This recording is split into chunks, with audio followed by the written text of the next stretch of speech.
The Minister, Mrs. Stella Odua, has advised Directors General of Civil Aviation Authorities and aviation security experts to urgently address Africa's unimpressive rating on aviation safety. She made this observation in Abuja at a ministerial conference on aviation safety in Africa, adding that the number of air accidents per million on the continent is worrisome compared to other regions. The minister reiterated the commitment of the federal government to air safety, saying Nigeria is prepared to collaborate with member states to build an adequate safety oversight culture for the region. From across Africa, 28 Director Generals of Civil Aviation Authorities, airline officials, aviation experts and international agencies gather in this hall. The topic being examined is the level of air safety on the continent. Bringing home the reality of the situation is the Minister of Aviation in Nigeria.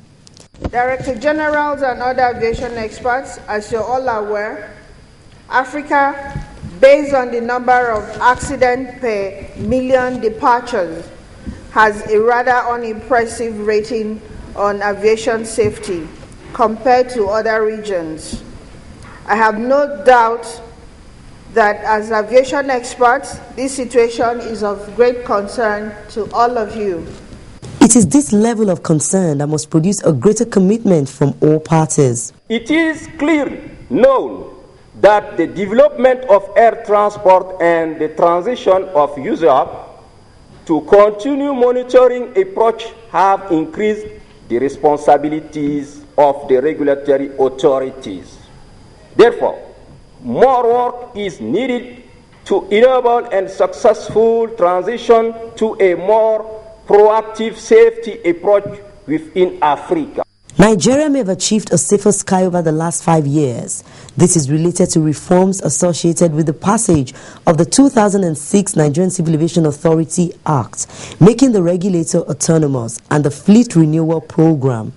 But the last two major accidents in June 2012 calls for the implementation of a regional plan.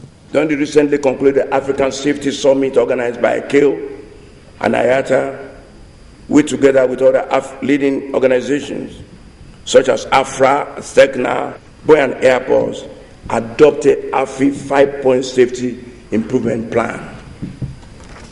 This agenda will be presented today for the African states' endorsement. Over the next 4 days, delegates from across 33 countries in Africa will be sitting together to chart a course on how to implement the 5-point AFI Safety Improvement Plan for the continent, as well as build consensus for the election of an African president for the International Civil Aviation Organization, ICAO, come 2013. From Abuja, Bukola Joe Oketumbi, Channels Television News.